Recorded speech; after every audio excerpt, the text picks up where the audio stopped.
வணக்கம் மக்களே. இன்னைக்கு நம்ம என்னத்தை பற்றி பார்க்க போகிறோம் அப்படின்னா, நேற்றுல இருந்து செய்தி ஊடகங்கள், சோசியல் மீடியா எல்லா இடத்துலையும் தீயா ஒன்று பரவுது. என்ன பரவுதுன்னா, சகோதரி சங்கீதா இருக்காங்கல்ல, அவங்க வந்து நம்ம தலைவர் விஜய் அண்ணா மேலே வந்து ஒரு இது பதிவு பண்ணியிருக்காங்க. எனக்கு டைவர்ஸ் வேணும் அப்படின்னு சொல்லி பதிவு பண்ணியிருக்காங்க. இது எல்லார் குடும்பத்திலையும் நடக்கிறது தான். பிடிக்கலைன்னா பிரிஞ்சு போயிடுவாங்க. அதை நம்ம சொல்றது இல்லை. இந்த பர்சனல் விஷயத்துல நம்ம போய் எதுவுமே பேசுறது இல்லை. இதுல என்ன ஒண்ணு, ஏன் நான் இதுல பேச வர்றேன் அப்படின்னு சொல்லி சொன்னா, அந்த அம்மா பதிவு பண்ணிட்டு போயிருச்சு. அதுல என்னென்ன பேசுச்சு, என்னென்ன எழுதியிருக்கு, இதெல்லாம் உனக்கு எப்படி தெரிஞ்சிச்சு? அது எப்படி வெளியே வந்துச்சு? அப்படிங்க அந்த அந்த அம்மா கொடுத்ததுல என்னென்ன குற்றச்சாட்டு அந்த அம்மா வச்சிருக்குன்றதெல்லாம் போட்டு அதுக்கு வெளாவரியா போட்டு எல்லா மீடியாவும் இதுதான், வேற நியூஸே இல்லை. ஆனா இது எதுக்குன்றீங்க நீங்க? நேரு மேல எஃப்ஐஆர் பதிவு பண்ணணும்னு சொல்லியிருக்காங்க. என்ன பதிவு பண்ணு சொல்லியிருக்காங்க? எஃப்ஐஆர் பதிவு பண்ணணும். அங்க நிறைய அமைச்சர்கள் மேல எஃப்ஐஆர் பதிவு பண்ணு, அந்த கேஸை நடத்து, ஒழுங்கா அவங்க அமைச்சர் பதவியில இருந்து நீக்கு அப்படின்ற அளவுக்கு, கழுத்தை நெரிக்கிற அளவுக்கு இடி வந்துருச்சு, அமலாக்கத்துறை வந்துருச்சு. அதை மறக்கடிக்கிறதுக்கு மக்களே இது. அதை மறக்கடிக்கிறதுக்கு தான் ஒரு இது. பெரிய கோடு பக்கத்துல, ஒரு சின்ன கோடு பக்கத்துல பெரிய கோடை போட்டா இந்த சின்ன கோடு மறைஞ்சிரும்ல, அது மாதிரி பூனை கண்ணை மூடிக்கிட்டா இருண்டுன்ற மாதிரி அவங்க நினைக்கிறாங்க. சரி விடுங்க. அதை இப்போ நான் சங்கீதா மேம்க்கு ஒன்று கேட்குறேன். ஏன் மேம் எல்லாரும் குத்துறாங்க, எல்லாரும் பிச்சு தின்றாங்க அந்த மனுஷனை. செய்தி ஊடகங்களா இருக்கட்டும், அரசியல் கட்சிகளா இருக்கட்டும், எல்லாரும் பிச்சு தின்றாங்க. ஆனா அதுல நானும் உன்னைய குத்திக்கிறேன்னு முதுகுல வந்து குத்துறீங்க பார்த்தீங்களா? அப்ப இது எந்த அளவுக்கு இதுன்னு சொல்ல. சரி, நீங்க என்ன சொல்றீங்க? 21லயே இது எனக்கு தெரியும் வைக்கும் அப்படின்னு சொல்றாங்க. அது உங்க பர்சனல். 21ல நீங்க பிரிஞ்சு போயிட்டீங்க, நான் போயிட்டேன், இவரை பிரிஞ்சு போயிட்டேன்றீங்க. 21ல நீங்க ஃபைல் பண்ணிருக்கலாம், 22ல ஃபைல் பண்ணிருக்கலாம், 23லயும் ஃபைல் பண்ணிருக்கலாம், 4, 5 எப்போ வேணாலும் ஃபைல் பண்ணிருக்கலாம். அது ஏன் மேம் தேர்தல் நடக்கிறதுக்கு 1 மாசத்துக்கு முன்னாடி கரெக்டா மார்ச் மாசம், பிப்ரவரி மாசம் வந்து ஃபைல் பண்றீங்கன்னா இது என்ன அஜெண்டா? புரியல. எல்லாரும் குத்திக்கிறாங்க, நானும் உன்னைய குத்திக்கிறேன் அப்படின்னு சொல்லி சொன்னீங்கன்னா இது என்னன்னு சொல்றதுன்னு எனக்கு தெரியல. ஏன் இப்படி நீங்க செஞ்சீங்க? யார் உங்களுக்கு இந்த சூழ்நிலையை உருவாக்குனாங்கன்றதும் தெரியல. மனசார நீங்க செஞ்சிருப்பீங்கன்றது எனக்கு நம்பிக்கை இல்லை. ஏன்னா நீங்களும் தளபதியை எப்படி வாழ்ந்தீங்க, எப்படி ஜோடியா இருந்தீங்கன்றது தெரியும். மனசறிஞ்சு நீங்க அப்படி செஞ்சிருக்க மாட்டீங்க. சரி விடுங்க, அது உங்க பர்சனல், அதுல நம்ம போறதுக்கு இல்லை. சரி போட்டுட்டீங்க, விட்டுருங்க. ஆனா இந்த செய்தி ஊடகங்கள் வேற செய்தியே இல்லாத மாதிரி பண்றீங்க பாருங்கடா. உங்களுக்கு தான் நான் பேசுறேன். ஒரு முன்னாள் முதலமைச்சர் தன் வாயாலேயே ஒப்புதல் வாக்குமூலம் கொடுத்திருக்காரு. அதை நீங்க போடுவீங்களா? செய்தி சேனல் பூரா தில்லு இருந்தா, தைரியம் இருந்தா இந்த ஒப்புதல் வாக்குமூலத்துல எல்லா டிவிலையும் போட்டு காமிங்க, பாக்குறேன். அப்போ நீங்க ஊடக தர்மம், நியாயத்தோட இருக்கீங்கன்றத நாட்டு மக்களும் ஒத்துக்கிடுவாங்க, நாங்களும் ஒத்துக்கிடுவோம். எனக்கும் இங்கே அமர்ந்திருக்கின்ற ராஜாத்தி அம்மையாருக்கும் திருமணம் நடைபெற்று நாங்கள் வாழ்க்கை துணைவர்களாக இருந்தோம். ஆனால் இது ஊருக்கெல்லாம் தெரியும், என்னுடைய வீட்டுக்கு மாத்திரம் தெரியாது. அறிஞர் அண்ணாவுக்கே தெரியும். அவருடைய அனுமதி பெற்றுத்தான் அந்த மணவிழா நடந்தது. அண்ணா அவருடைய வாழ்த்தோடுதான். என்னுடைய வீட்டுக்கு தெரியாது, என்னுடைய மனைவிக்கு தயாளமையாருக்கு தெரியாது. செய்தி கேள்விப்பட்டு என்னுடைய மனைவி ராஜாத்தி ஓடோடி வந்து மருத்துவமனையிலே நான் படுத்திருந்த அறைக்குள்ளே என்னை பார்த்ததும் அவன் மூலமாக உடம்பெல்லாம் ரத்தம் வழிய, தலையெல்லாம் ரத்தம் வழிய 10 டாக்டர்கள் என்னை சுற்றி சிகிச்சை செய்து கொண்ட காட்சியை பார்த்த ராஜாத்தி தலைவிதி உலமாக ஐயோ என்று அலற, அப்படி அலறிய காட்சியை பார்த்துவிட்டு அங்கே இருந்த என் மனைவி தயாளு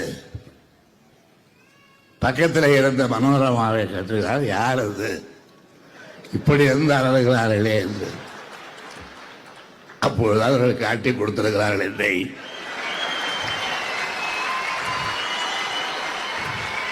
ஊரெல்லாம் தெரிந்த விஷயம் உனக்கு தெரியாதா அம்மா?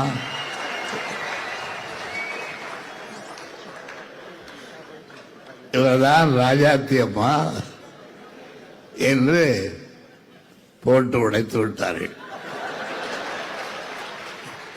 அது எந்த உணர்வோடு சொல்லப்பட்டது எனக்கு தெரியாது. நாங்கள் பகிரங்கமாக இதை தெரிவித்துவிட்டு இன்றளவும் குடும்பம் நடத்தி நாங்களும் ஒரு கனிமொழியை பெற்று உங்களுடைய வாழ்த்துக்களுக்குரிய பெண்ணாக அதையும் வளர்த்திருக்கிறோம். ஆக மனோரமா குடும்பத்தால் எனக்கு ஏற்பட்ட நன்மை இது. மனோரமாவும் அவருடைய தலையார் என்ன நினைத்துக்கொண்டு சொன்னார்களோ எனக்கு தெரியாது. நான் அவர்களை நினைக்கும் பொழுதெல்லாம் இந்த நிகழ்ச்சியை நினைக்காமல் இருப்பதிலே நேற்றைக்கு கூட என்னுடைய நண்பர்களிடத்திலே இதை சொல்லி நான் உணர்ச்சி வசப்பட்டேன். அவர்களும் சிரித்தார்கள். நானும் இதை ஒரு மகிழ்ச்சியாக பேசி சிரித்து பகிர்ந்தோம். அப்புறம் மக்களே, இந்த கரூர் விஷயம் இருக்கு பார்த்தீங்களா, அந்த விவகாரத்துல நம்ம தலைவரை சிக்க வச்சு அவர் பேரை கெடுத்து அதோட அவர் ஓடி போயிடுவாரு அப்படின்னு நினைச்சுதான் அதை அவங்க செஞ்சாங்க. ஆனா அந்த ஒரு 48 மணி நேரத்துல என்னென்ன நம்ம தலைவரை பத்தி பேசுறது, கொலகார சைக்கோ அது இதுன்னு எல்லாத்தையும் பரப்புனாங்க. ஆனா பொதுமக்கள் அதை நம்பல. பொதுமக்கள் அதை நம்பாம, இல்ல விஜய் இதை செஞ்சிருக்க மாட்டாரு, இதுல ஏதோ ஒரு சதி இருக்குன்னு சொல்லிட்டு விஜய் பொதுமக்கள் விஜய் அண்ணாவை புரிஞ்சுக்கிட்டு பேசினாங்க. இது வந்து அவங்களுக்கே பேக் ஃபயர் ஆயிடுச்சு. அங்க ஒரு செருப்படி வாங்கியாச்சு. கரூர் விவகாரத்துல நம்ம தலைவரை கலங்கடிக்கணும், அசிங்கப்படுத்தணும்னு பார்த்தாங்க, அங்க ஒரு செருப்படி வாங்கியாச்சு.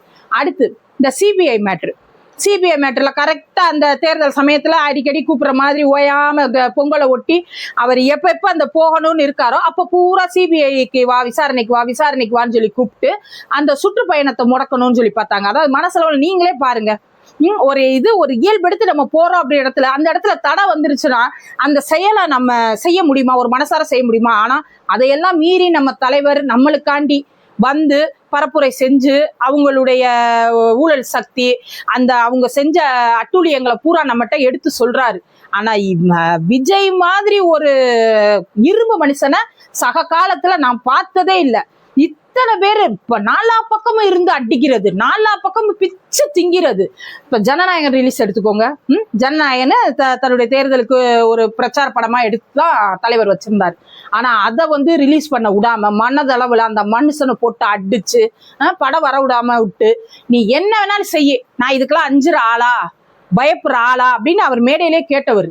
அதே மாதிரி இப்போ இந்த எல்லா இவ்வளவு இது நம்ம அலிகேஷன் இந்த ஆள் மேல வைக்கிறோமே, எப்படி பொதுமக்கள் நம்புறாங்க? அது குறிப்பா பெண்கள் எப்படி இவன் பின்னாடி போறாங்க, இவனை எப்படி நம்புறாங்க, இவன் ஆட்சிக்கு வரும்னு எப்படி சொல்றாங்கன்னு அவங்களால தாங்க முடியல. என்ன செய்யறது பித்து பிடிச்சு அலைஞ்சு கடைசி பிரம்மாஸ்திரம் மாதிரி இன்னைக்கு வந்திருக்காங்க. சங்கீதா மேம கொண்டுட்டு வந்து இவ்வளோ பெரிய இதை வந்து இப்ப செய்ய வச்சிருக்காங்க. ஏமா அது உங்களுடைய பர்சனல் மேட்டர், அதை நான் தலையிடல. நீ இங்கதான் வாழணும், நீ என்ன செஞ்சாலும் விஜய் கூட தான் இருக்கணும்னு நான் சொல்லவே இல்லை, அது உன்னுடையது. ஆனா இந்த நேரத்துல இவங்க பேச்சை கேட்டுட்டு நீங்க செய்றீங்க பார்த்தீங்களா, அது ரொம்ப பெரிய துரோகம். ஆனா எங்களுக்கு வந்து நீங்க ஏன் இப்படி செஞ்சீங்கன்றது எனக்கு தெரிஞ்சிருச்சு. ஏன்னா இப்போ ஒரு வருஷம் 1.5-2 வருஷம் இருக்கும். அப்போ முரசொலி செல்வன்னு இருக்காருல்ல, நம்ம கலைஞருடைய மூத்த மக செல்வி இருக்காங்களா, அவங்க ஹஸ்பண்ட் இறந்ததுக்கு நீங்க அந்த இறப்பு நிகழ்ச்சிக்கு நீங்க போறீங்க. ஏன் தமிழ்நாட்டுல எத்தனை இறப்பு நடந்திருக்கு, எவ்வளவோ பெரிய மனிதர்கள் இறந்திருக்காங்க, என்னென்னமோ இது நடந்திருக்கு. அங்கெல்லாம் நீங்க போனீங்களாமா? போய் நீங்க துக்க விசாரிச்சீங்களா? அப்ப அங்க போறீங்க, அந்த கும்பல் உட்கார்ந்து நீங்க பேசுறீங்க வைக்கிறீங்க, அவங்க துக்க நிகழ்வுல நீங்க கலந்துக்கிறீங்க அப்படின்னா அஜெண்டா என்ன? நீங்க யாருக்கிட்ட போய் சிக்கிருக்கீங்கன்னு தெரியுமா? இந்த ஒரு 50 வருஷமா இந்த குடும்பம் தான் இந்த தமிழ்நாட நம்ப வச்சு சீரழிச்சு சினாபனமாக்கி வச்சிருக்கு. இன்னைக்கு உங்களையும் அந்த சதி வழக்குள்ள வச்சுக்கிட்டு நம்ப வச்சு என்ன சொன்னாங்க ஏன் சொன்னாங்க நம்மளுக்கு தெரியல, அது உங்களுடைய மனசாட்சிக்கு தான் தெரியும். ஆனா உங்களை சிக்க வச்சு இன்னைக்கு உங்க குடும்ப வாழ்க்கையை சீரழிச்சிருக்கு. அது உங்க வாழ்க்கையை மட்டும் நான் சொல்லல, இன்னைக்கு உங்க வாழ்க்கை முடிஞ்சிருச்சு. 2 குழந்தைங்க இருக்காங்க, அவங்க வாழ்க்கையை சேர்ந்து இது சீரழிக்குமா? மியூச்சுவலா நீங்க பிரிஞ்சுட்டு போயிருக்கலாம். நீங்க இவ்வளவு பெரிய வார்த்தைகள்லாம் வச்சீங்க அப்படின்னா நாளைக்கு அவங்களுடைய வாழ்க்கைக்கு இதெல்லாம் பிரதிபலிக்கும். நம்ம ஒண்ணு செய்யறோம், நம்ம என்ன ஒரு கோபமா இருந்தாலுமே நம்ம பிள்ளைகளையும் சேர்த்துதான் நம்ம யோசிக்கணும், நம்மளை மட்டும் நம்ம யோசிக்க கூடாது. யோசிக்காம இதை செஞ்சுட்டீங்க, சரி அதை விடுங்க, செஞ்சுட்டீங்க, அதை ஒன்றும் செய்ய முடியாது. அவங்களும் என்னென்னமோ ட்ரை பண்ணாங்க. பெண் நிர்வாகி இருக்காங்களே அந்த தூத்துக்குடியில அஜிதா அக்னஸை வச்சு பேச வச்சாங்க. அவங்கள வச்சு பேசினா பெண்கள் ஓட்டு குறையுன்னு பெண்கள் ஓட்டு கூடுச்சு. அந்த வைஷ்ணவியை வச்சு பொய் சொல்ல வச்சாங்க. அப்பையும் பெண்கள் வந்து நம்மள சிச்சிப்போ அப்படின்ற மாதிரி பெண்கள் ஓட்டு குறையவே இல்லை. கடைசி அஸ்திரமா இப்போ உங்களையே இறக்கி இருக்கு. இப்போ இது வந்து நம்ம சங்கீதா மேமுக்கு முடிஞ்சிருச்சு, அந்த அம்மா செஞ்சதுக்கு நம்ம சொல்லிட்டோம். இப்போ நான் வரேன், பொதுமக்கள் உங்கள்கிட்ட நான் சொல்றேன், இது பூரா எதுக்கு நடக்குதுன்னு தெரியுதா மக்களே? பூரா எதுக்கு நடக்குது? தேர்தல் வந்துருச்சு. இப்ப இவன் தான் ஆளுங்கட்சியா இருக்கா, ஒரு இது செய்யல. திமுக அரசாங்கம் ஒண்ணு செய்யல. சொன்ன நேற்று வாக்குறுதி கொடுத்திருக்காங்க, ஒண்ணும் செய்யல. ஓய்வூதிய திட்டக்காரர்களுக்கு ஒண்ணும் செய்யல. போராட்டத்துல எல்லா இடத்துலயும் போய் எதிர்கட்சியா இருக்கையில உட்காந்து நான் வந்தேன், நான் உனக்கு செய்வேன்னு சொன்ன ஒன்ன கூட செய்யல. மின் கட்டணம், விலைவாசி கூடுது, ஊழல், எல்லா அமைச்சர்கள் மேலேயும் ஊழல், கனிம வள ஊழல், மணல் கொள்ளை ஊழல், இந்த வேலை வாய்ப்பு டிஎன்பிசி எழுதி உட்காந்துருக்காங்க பாவம். அந்த இளைஞர்கள் வாழ்க்கையில ஊழல், நேரு கடைசியா நேரு டாஸ்மார்க் ஊழல், இத பூரா மறக்கடிக்கணும் மக்களே. இந்த பூரா மறக்கடிக்கணும். இந்த ஒரு மாசம் தேர்தல் வரைக்கும் இவங்க என்ன செய்வாங்க தெரியுமா? இந்த விஜய் சங்கீதா டைவர்ஸ் இந்த படத்தை தான் ஓட்ட போறாங்க. ஆனா அந்த நீ ஓட்டுற தேட்டர்ல ஸ்கிரீன் தான் கிளிய போகுது. திமுகவுக்கு செருப்படி தான் இந்த தேர்தலில் விழுக போகுது. ஆனா அது அவங்களால தாங்க முடியல.